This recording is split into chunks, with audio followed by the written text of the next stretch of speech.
Action. Tollywood Kollywood అంటూ మొత్తం south సినీ పరిశ్రమలోనే తనకంటూ ఒక గుర్తింపు తెచ్చుకున్న హీరోయిన్ త్రిష. ఇటీవల కాలంలో చెన్నై సోయగం త్రిష పేరు మీడియా వర్గాల్లో బాగా వినపడుతోంది.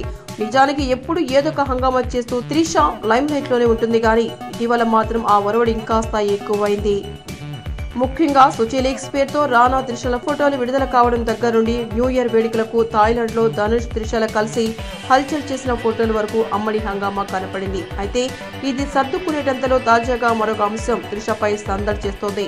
హీరోయిన్ త్రిష అనారోగ్యానికి గురయ్యారని, ఆమె ఆసుపత్రిలో చేరారనే ప్రచారం చిత్ర పరిశ్రమలో కలకలానికి దారితీసింది. 3 వయసులోనూ నటిగా బిజీగా ఉన్న ఈ అమ్మడి చేతిలో ప్రస్తుతం 12కు పైగా చిత్రాలు ఉన్నాయి.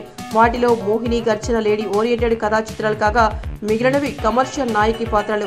వీటిలో ఒక మలయాళ చిత్రం కూడా ఉంది. ఇలాంటి పరిస్థితిలో త్రిష అనారోగ్యానికి గురయ్యారని, హైదరాబాద్లోని ఒక ప్రైవేట్ ఆసుపత్రిలో చికిత్స పొందుతున్నారని వార్తలు మంగళవారం కుప్పమన్నాయి.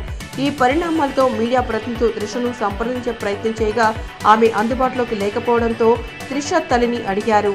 అయితే అవన్నీ వదంతులేనని త్రిష తల్లి ఉమాకృష్ణన్ స్పష్టం చేశారు. త్రిషపై వచ్చిన ప్రచారంలో నిజం లేదని, ఆమె ఆరోగ్యంగా ఉందని, ప్రస్తుతం మలేషియాలో అరవింద స్వామికి జడ్డగా సతురంగా వేటేట్టు చిత్ర షూటింగ్ లో పాల్గొంటున్నారని వెల్లడించారు. మీకు ఈ వీడియో నచ్చితే ఒక లైక్ కొట్టండి, లేకపోతే కామెంట్ చేయండి. బట్ సబ్స్క్రైబ్ చేయడం మర్చిపోకండి.